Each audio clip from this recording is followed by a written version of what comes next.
Welcome to Start Dakota, a show by Startup Sioux Falls where we dispel misconceptions about starting a business, uncover unique challenges faced by founders, highlight today's problem solvers, and build a stronger startup community for tomorrow. This project is powered by the SBA. Now, here's your host, Brienne Maner. Hello, and welcome to another edition of Start Dakota, brought to you by your friends at Startup Sioux Falls and powered by the SBA through our Community Navigator pilot program, which we're using to spread the good word about entrepreneurship across the state of South Dakota and serve underserved communities. Today, I have the pleasure of speaking with maybe one of my favorite people. Her name is Amy Pokela, and she's already laughing at me. You know this is going to go well.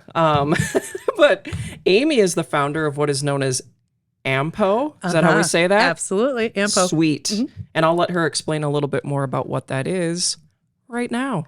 Okay. So AMPO is the business that I started, and it is working with small and mid-sized nonprofits to help create philanthropy solutions for them. So the vision, when we get to the point of where everything's kind of built out, is I'm really working on building a web ecosystem where small and mid-sized nonprofits will be able to go in and get tools and be able to work their way through products and services right there on the web, so that the price will be at a point where they can get that kind of just get everything that they need right there, right, without having to contract with anyone. So why do we need this? Well, because in my career, I've worked in small, mid-sized, and large nonprofits. And so because of that, I understand the tools and the strategy that large nonprofits are using to raise money. And I understand that that's not accessible to small and mid-sized nonprofits.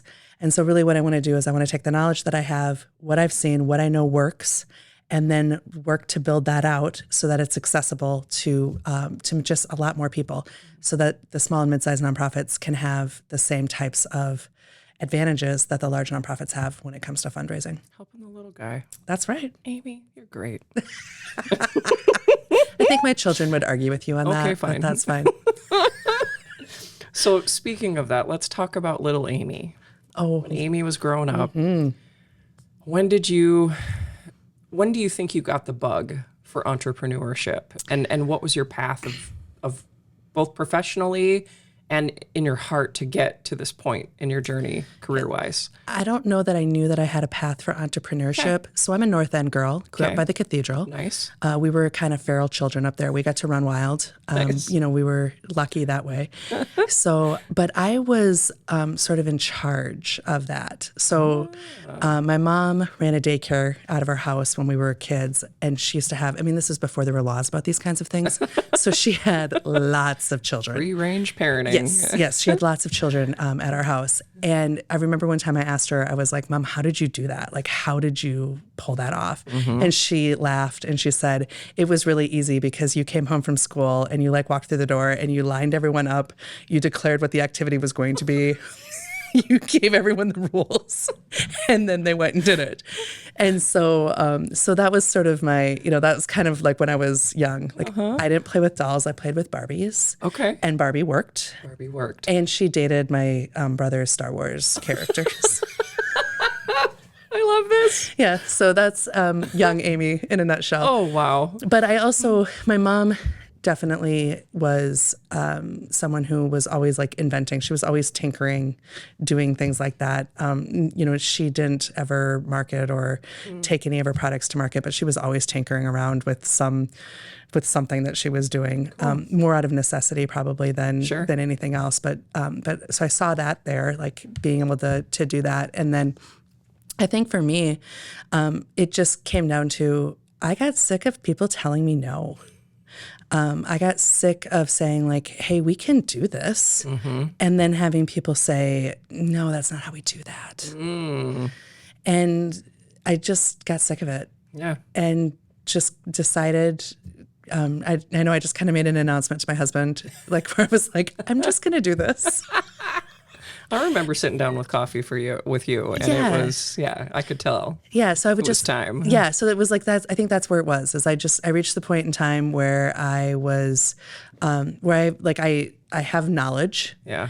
and I have, I'm not scared to take risks, and I just was sick of other people not really willing to jump off the cliff with me. So I decided to do it by myself. Well, the average age of an entrepreneur is something like 42. Well, I'm a little older than that. Okay, well, Not much. I wouldn't have Just guessed that. Just a couple of gray hairs. Just a couple gray hairs. That's fine. It's all the rage right now to have gray, by the way. So could be 20 for all I know. But the reason I asked that question is, do you feel like it was worth it to go through, some corporate jobs to get you more context? Has that helped you For me, entrepreneurially? For what I'm doing right now, Yep. absolutely, because I wouldn't even know Right. like what to What do they do. need? Yeah. Like I wouldn't even know that this was a thing that I could do Right. had it not been for the path that I took. Sure. And early in my career, I did some politics as Yep. well. So I was a field organizer, and, I kind of feel like the sum total of all of that, like being a field organizer, you have to be fearless. Yeah. You are walking up to people's doors and knocking on their door, and then you're going to talk to them about political issues. You're calling people cold. Same thing. You're asking people to volunteer. You really have to, you learn how to have thick skin. Yeah. You learn how to be fearless. And that was sort of my first exposure to fundraising was in that vein. And I mean, and nonprofit fundraising is completely different than political fundraising. Yeah, I know. Yeah, completely different. But that was sort of my first taste of that world. And then honestly, when I went into working in nonprofits, Yep. I went in more in an ED role. Okay. And so just having only fundraising as my job has never really been the case. I've always been the one helping drive strategy, helping build tools. At Good Sam, we were building a lot of tools for the locations, that kind of stuff. So Other duties as assigned. yeah, absolutely. I like that stuff. I do not like having a job description. No? Oh, no. You have so many of the qualities of an entrepreneur. Like, I hope you know that you self-identify with taking risks. Yeah. You're somewhat fearless. And I want to ask you, maybe this is a philosophical question. I don't know if it is or not, but do we consider politicians to be entrepreneurs? Are they entrepreneurial? Because there's this thing about self-identification of being an entrepreneur. Yeah. I would say their staff members are. Ah. I don't know that they are. I feel like this is the time for a poll. Ding, ding. Yeah. What do you think? Yeah. Audience? Yeah. I mean, I could be persuaded. I haven't really ever thought about that. So that'd be an interesting drink conversation some night Let's do it. over cocktails. Let's see. So another question for you in regard to your business model. What alternatives currently exist? Yeah. And how is your solution different? Yeah.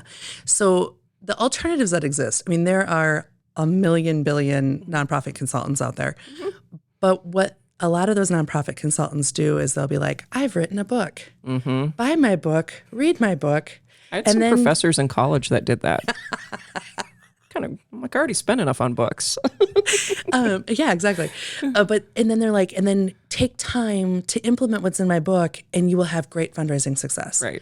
But as someone who's worked in a small nonprofit, as someone who in the Good Sam world worked with people in locations who had other jobs as well, other than fundraising, you don't have time for that.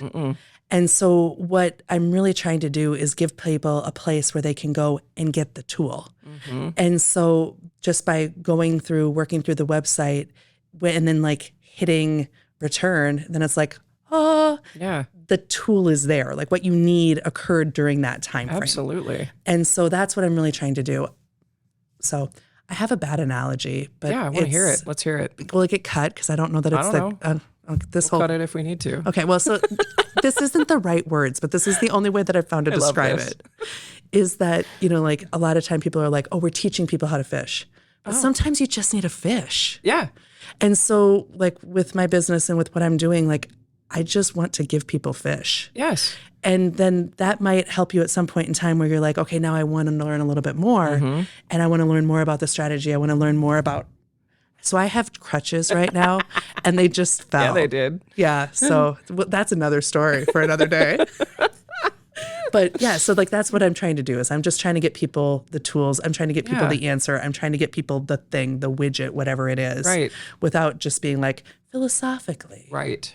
Would you consider yourself a tech-based business? Yes. Because But I am not a tech-based person. that was going to be my next question, Amy.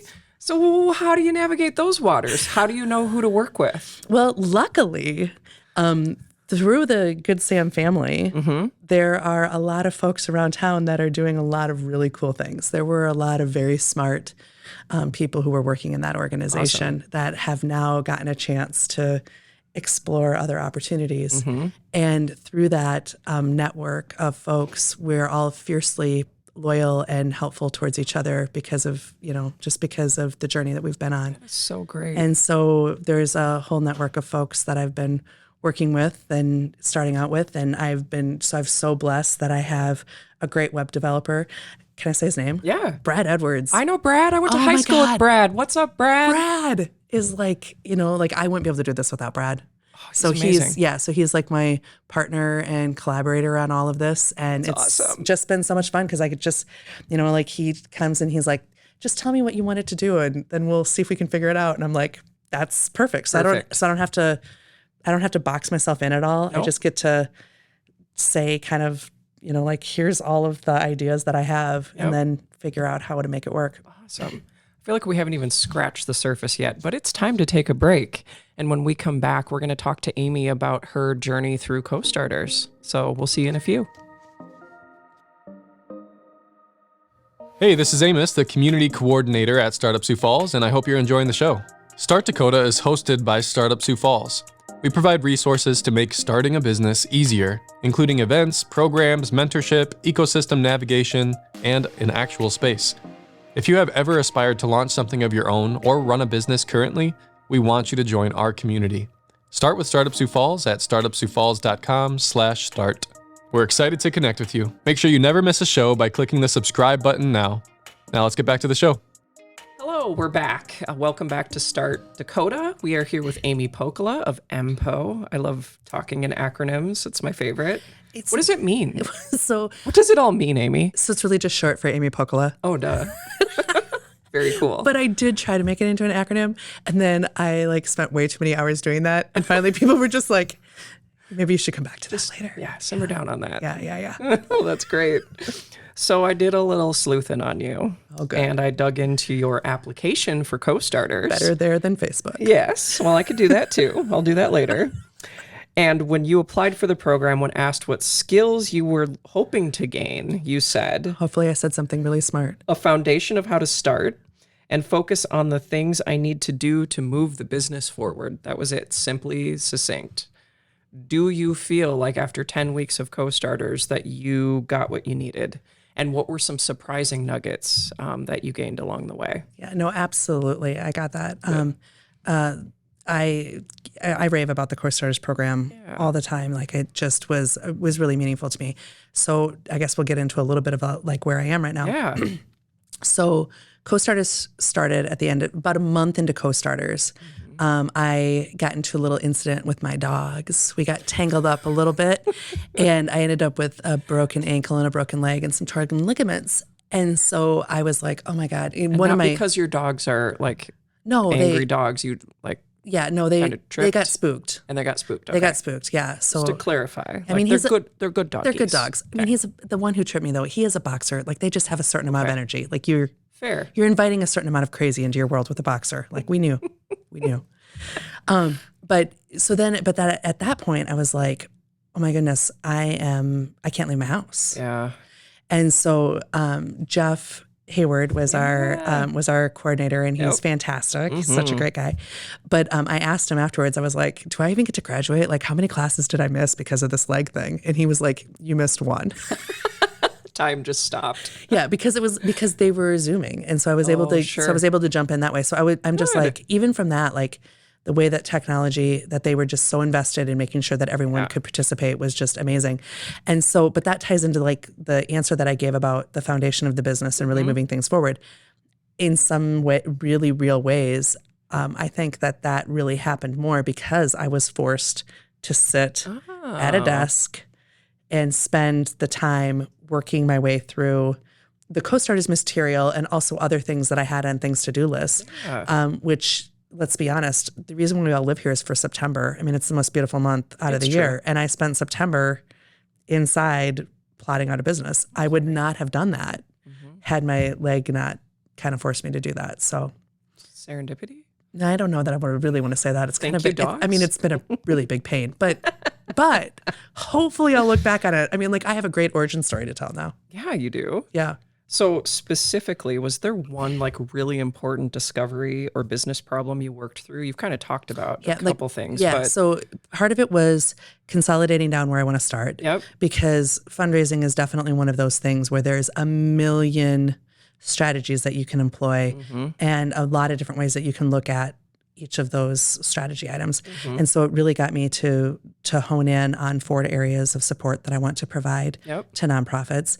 And then it really helped with like the business side of things. I did not go to business school at USD, go Yotes. And so this was not what I was preparing myself for back then. And so the break-even points, the forecasting, the budgeting, all of that stuff is not stuff that comes naturally to me. And so having formulas, having a workbook style to work through for those parts of the business was invaluable. So interesting. It's almost like we're in the Matrix when we talk about this, but you have to run a nonprofit like a business too. Yeah. I think so many people not overlook it, but I don't know. It's I mean, and I've been an executive director. I've managed the budget, all of that stuff. It's just when you sit down and you're like, what are the things that you want to do first? Yeah. Those are not my things that I'm doing first. Right. Those are the things that are, I need to break my leg and get stuck in my house for a month to get done. So your experience with the cohort itself, so surrounding yourself with all of these other women, because you went through... No, I was an MB. You went through the core cohort. Yeah, I'm sorry. I did. I'm all in MB mode. All the guys in my class are like, what? Yeah. So you went through what we call our core program, which is basically like when we implemented Co.STARTERS back in the pandemic times. We just, like everybody just came together, whoever wanted to apply. So you were amidst a lot of different diversity of industry, I'm sure, like different stages of business, and also males and females all coming together. So what was that like, and what was special and powerful about it? I mean, it was fantastic because there weren't 2 people that were doing the same thing. Right. And so from that standpoint, it was like you could just be your completely true, authentic self. Yeah. Because you didn't have to feel like, oh, maybe I've got like a future competitor or something in the room. Like everyone was just very open about what they were doing. And just, no one was ever judgmental. Like you could just say like the craziest thing. Were there any like ground rules that were set at the beginning, or was it just naturally you were all just kind of naturally people? Well, I think it starts off with Jeff, and then with Dan. Yep. With Dan Card. Our facilitator was just amazing that way of like, this is a safe space, and we're going to treat it that way. And we had big personalities in there, which was fantastic. I came to one of your. You weren't there. You must not have been. That must have been the week that I must have missed. Yeah. Great. I knew you were coming. I broke your leg. It's true. It's true. The universe was like, we cannot have Brienne and Amy in the same room. Oh, God. Where do we go from here, Amy? What else do you want to know? So I want to know about barriers. So there had to have been some moments of fear, hesitation. Am I crazy for doing this?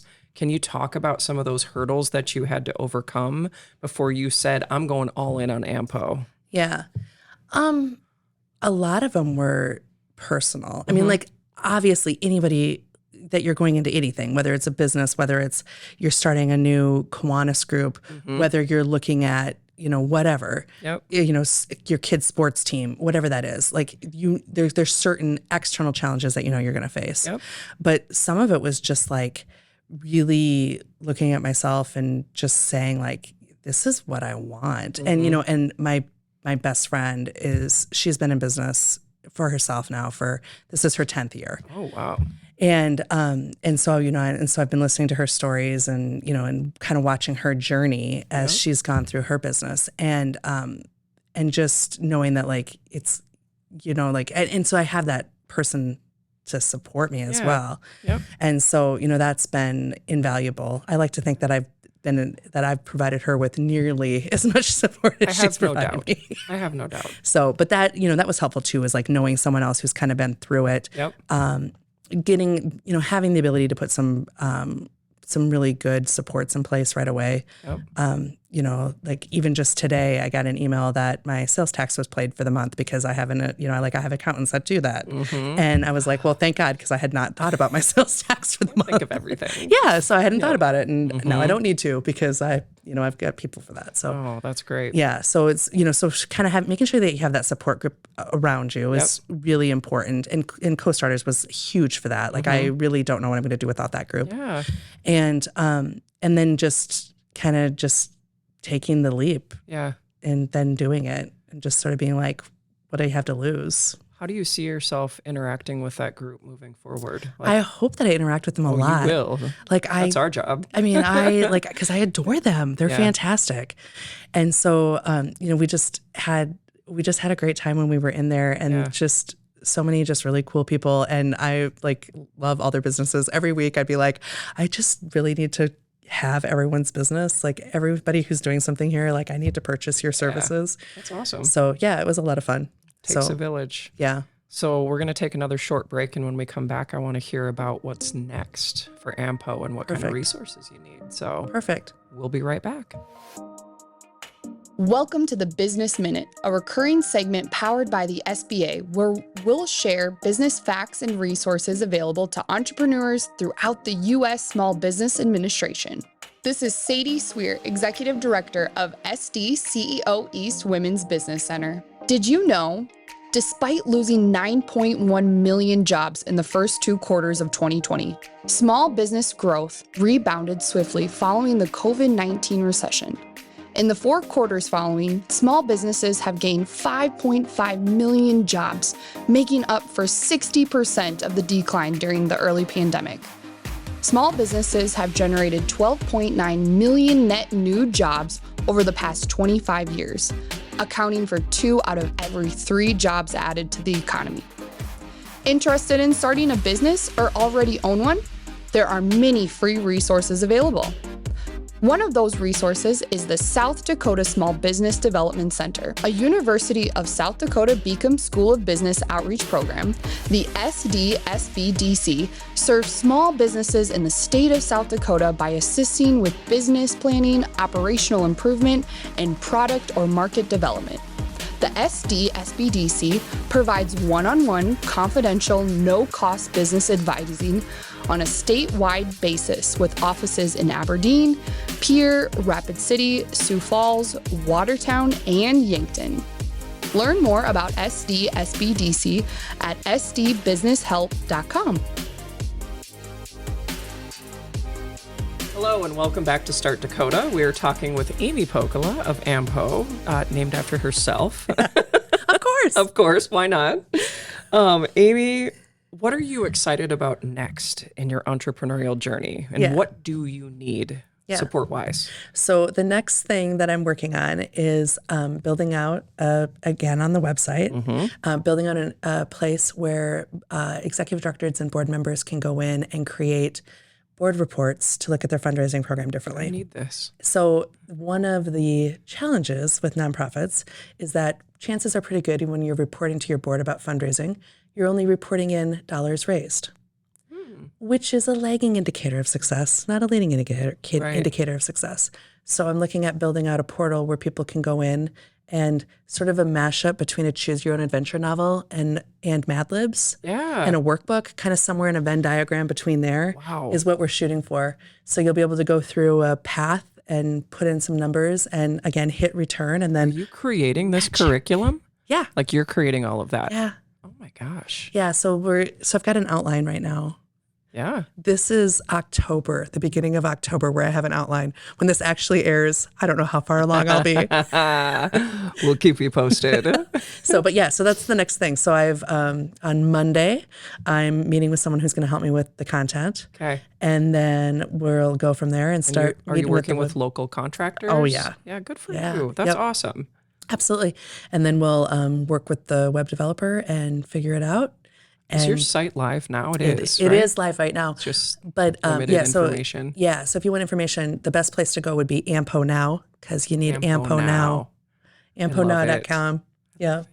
That is so great. And there's a Calendly up there, which I stole from you. Thank you. Yeah. Which I stole from somebody else. Because I went out there and I was like, this is genius. Calendly is amazing. Yeah. And So you have efficiencies, right? Oh my God. And so this is so cool. So I have my first person 2 days ago that went out to my website, like went through my website and scheduled an appointment with me that I don't know them. Yeah. I don't know them. That's magic. So, yeah. That's so where I'm we're like, at in society, right? Like nobody wants to have a face-to-face interaction. absolutely. Like I want to order my food online. I want to, you know. So I'm like, this is great. Like awesome. Yeah. So at some point in time, there'll just be more and more things on that ecosystem out there. Cool. Yeah. I love that.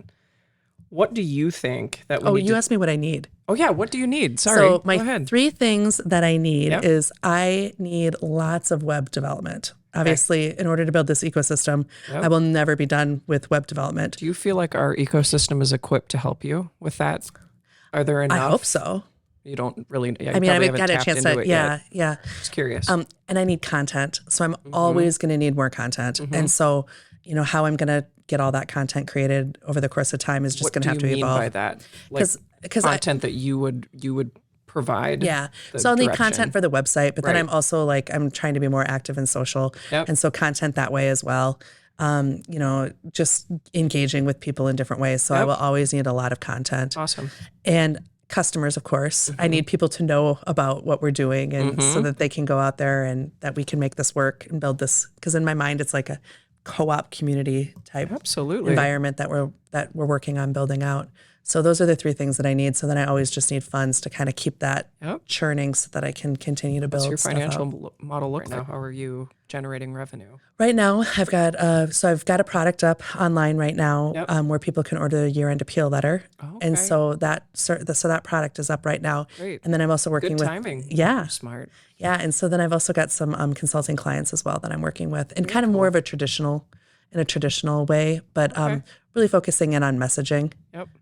With folks that way and helping out with some strategic planning. You are an LLC, correct? Correct. Okay. Just wanted to clarify that. Yes. Did you get any clarity through the program on that? I know that's one of the pieces of subject matter, but I think you were already there. Yeah, so I already had that before. I already had that piece and the accounting piece figured out before I went in. So, interesting. Yeah. Cool. Yep. There's got to be some advantages to being married to a lawyer. I forgot about that.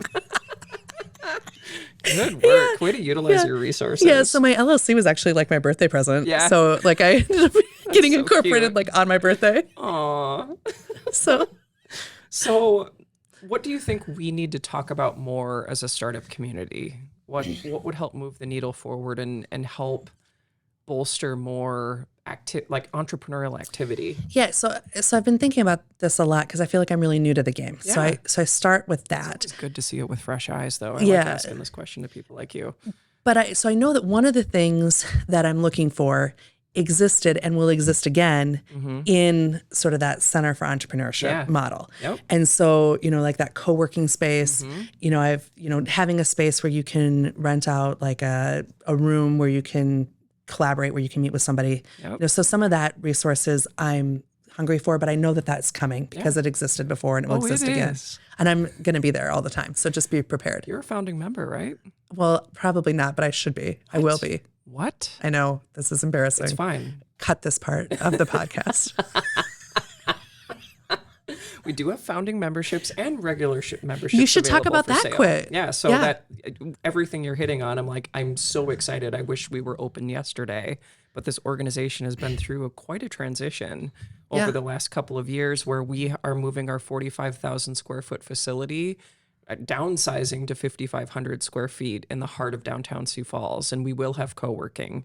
We will have meeting rooms. We'll even have those little phone booths where you could take a Zoom call. Oh, that's going to be kind so of get cool. away from the not the chaos, but it's louder in the main area where the people are co-working. And then also on the north end of the space, there will be an area to host the cohorts, have networking type events, that sort of thing. It's going to be really cool. And a deck.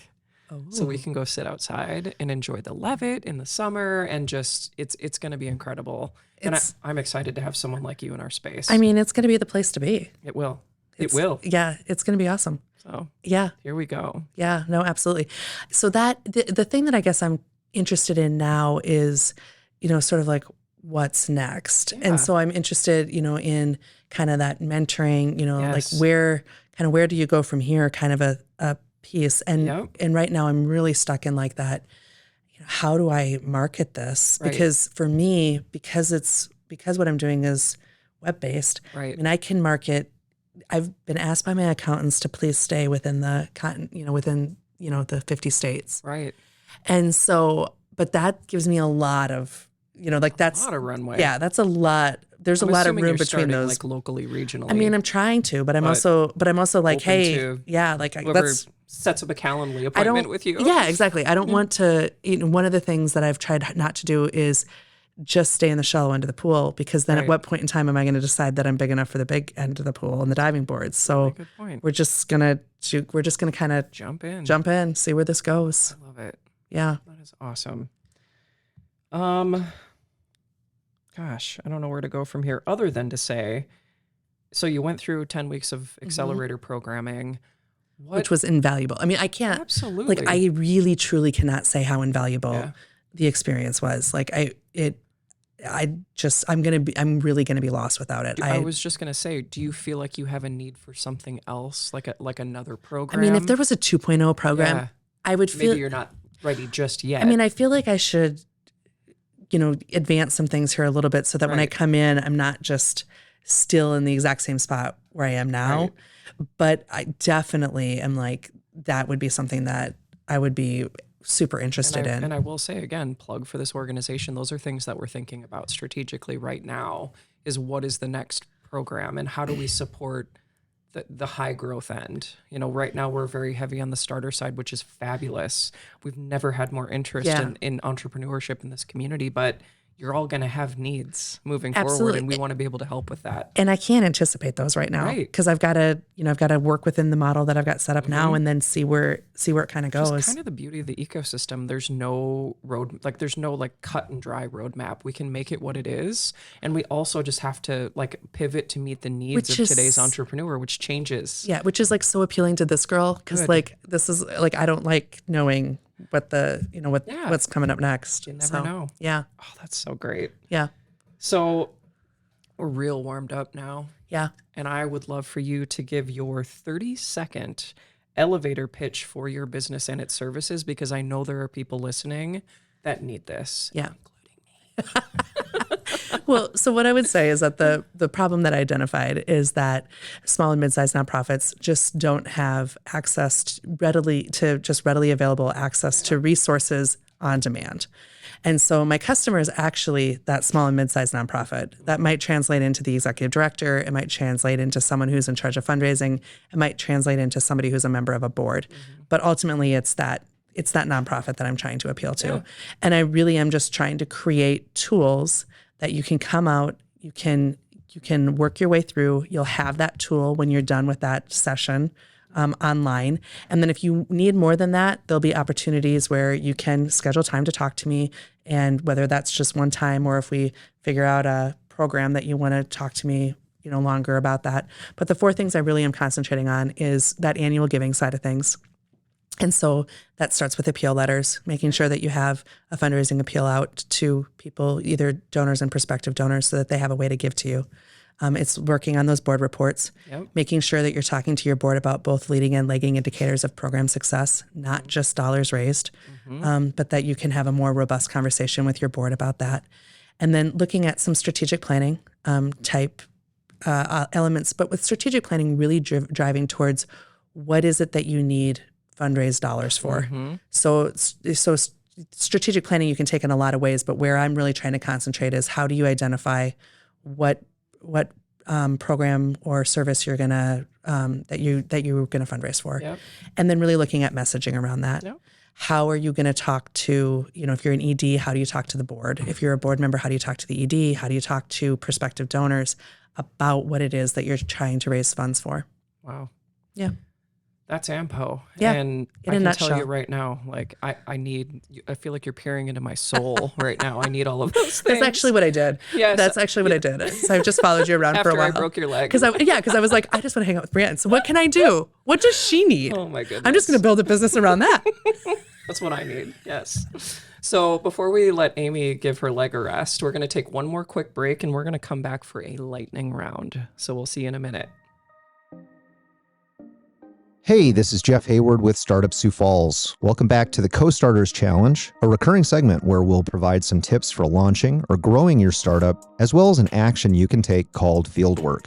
I love Thanksgiving. Great food, great company, but my eyes often are much bigger than my stomach. Entrepreneurship is similar in that we get a vision for our startup, which is oftentimes very large, making it difficult to get off the ground. Most founders won't have the access to the capital necessary to launch as a big business. Instead of feeling defeated, here's some advice. Dream big, start small, and grow smartly. For example, perhaps instead of opening a full-service restaurant, you start a catering business out of your home kitchen. Starting small can get your business off the ground and gaining traction.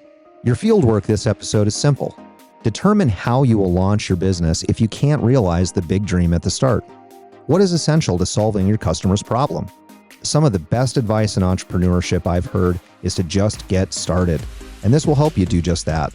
That's all for this episode. Good luck on your fieldwork, and I'll see you next month. Hello, we're back, and we are talking with Amy Pokela of AMPO. It has been a pleasure. Thank to you. It's been a chat pleasure with as you. well. Yeah. I loved it. Good.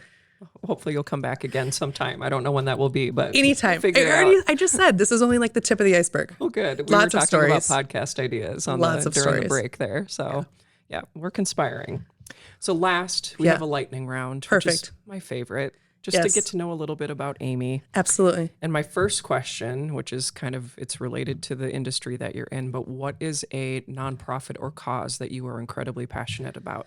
Yeah. Ooh, Can you there's a pick one? lot. I know mean, it's a mean question. It is a really mean question. Well, I am a very proud listener for South Dakota Public Broadcasting. Yeah. They are, that's one.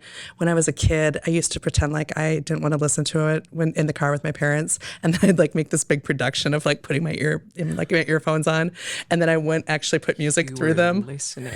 I was Why were you ashamed of that? Because I was like a 16-year-old girl who wanted to 16. show. Yeah. I'm too cool. I'm way too cool. Like, why would I listen to this? Jewel or whatever Yeah. you listened to back Yeah, then. yeah. Dating ourselves. Yikes. So an easier one is coffee or tea. Tea. Okay. What's your favorite kind of tea? I can't have caffeine. This is me I can't uncaffeinated. even imagine what it would be like. Yeah, no, it's pretty fantastic. So I drink a lot of herbal tea, Wonderful. I love tea as well. and I but- love it from the tea shop. Oh yeah. Yeah. Tea and spice. Yeah, I've got some peach tea from there right now. The Delicious. Browns. Love Vernon and Yeah. Tammy. Yes. Shout out to Vernon and Tammy. We're just name dropping everyone know. right now. How many more names can we say in the next 5 minutes? It's not a podcast unless I say I went to high school with somebody. So Oh, well, we did that. already covered that one. Brad. Yeah. Hoodie or blazer? Hoodie or blazer? It depends upon where I'm going. Yeah. Yeah, because Good answer. Yeah, like I definitely own hoodies, but I definitely own blazers as well. Correct. But I would probably actually say jean jacket. Ooh. Yeah. I like that. Yeah. Denim Dan over there. Yep. Beer or wine? Both. Oh, good. And we are going to get along. We're also Can I give my plugs there too? Of course you can. So my favorite wine Yeah? is Jessup's Sauvignon Blanc. That is. We have ties, right? There's local ties to Yeah, Jessup, right? absolutely. Yeah, but I've been there. I've been to the tasting room in Napa. wow. Yeah, it was delicious. So that's Jealous. my favorite wine. And Okay. then beer right now, I really love Dos Equis with lime. That's what I'm drinking right now. I'm sorry it's not local. With lime. Yeah. Okay. But for local, I just got some Breakfast Club beer from, oh my God, why can't I even? Breakfast Club. Yeah, it's got like maple syrup in it. It's delicious. You put it on your pancakes? No, it's beer. Okay. You drink it. I don't know. People do all kinds of crazy things these days. Speaking of crazy, Instagram or LinkedIn, social media. You know what? I like LinkedIn. Right now I'm really into LinkedIn. I'm with you. Yeah. Instagram. It's hard to it's a lot of work to create the content on Instagram, like you have to curate the photos. I know. It's too much effort. I feel you. Yeah. TikTok or just no? So, here's the thing. I think everybody likes TikTok. Yeah. But I had to take it off my phone because I was like watching too much TikTok. So now I just watch it on Facebook. So then my kid said, "You just like to watch old TikTok." Old TikTok. I just like to watch old TikToks, not new ones on Facebook. So many ways Reels. to date yourself these I know. days, right? Yeah. It's so cool. But yeah, I had to get rid of TikTok because I was spending too much time I there. hear you. Yeah. Chocolate or vanilla? Chocolate. Always. No follow up Yeah. on that. Are you a sports person? I do like me some sports. Okay. Baseball or football? Well, we are watching both right now at our house. Oh, yeah. 'cause it's that weird Because it's time of the year. October. Yeah. So it's baseball in October. So yeah, my husband is a really big baseball fan. Okay. And he's like a fan of the your game. team? So Just doesn't- so no he's team. like a fan of the Just game. Okay. So yeah, so we've been watching the playoffs at our house. Yeah. I Did you watch that Mets game the other night? I watched part of Where it. there was like a conspiracy about because pine tar and his ears were shiny, but it was for some other reason. Yeah. My dad's a big baseball guy, so Yeah. So and then football. So I have always been a Packers fan. yeah. But I'm a little bit annoyed with like the Brett Favre stuff right now. So I'm Taking a break. Yeah, but I've been watching a lot of football because again, I'm in my house a lot. Yeah. So I've watched more football this year than I've watched in I a long enjoy time. those sports for the food that come with them, like the dips and the meatballs and the whatever. We usually do kind Grazing. of have like Sunday football food at our house of coming some over. sort. You're more than welcome. Favorite movie or book?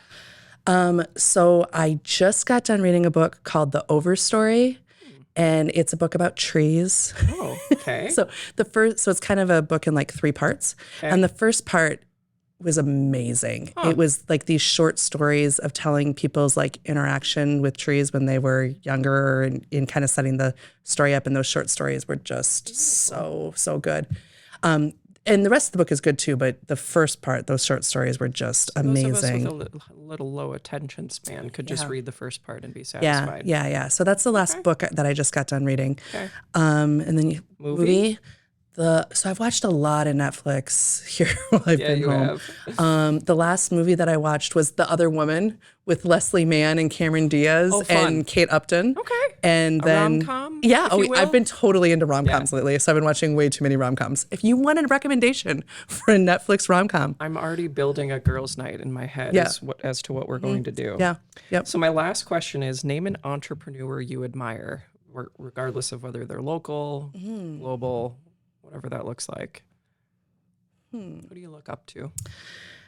Oh, I'm not really obsessed with anybody right now that way. You don't have to be obsessed with them. I know, but I feel like I like fall down rabbit holes. So, well, I'll give a plug to a family friend of mine who's I just love this guy. So he's this guy named Tom Lloyd. Okay. He lives in New York City. He's from Minneapolis. And so he like has a theme for his year every year. And I always buy, like, I'm always like living on the coattails of whatever his theme is for the year. But the most recent project he's been working on trying to bring saunas to people. And so he's trying to like bring back the In-home sauna. no, like the idea of like a public sauna. Oh. And so like last winter he had these like saunas that he was setting up in like downtown Minneapolis and like inviting people to come in and like sauna, and people were doing it. Like, I mean, I have so many questions. I mean, well, he's amazing.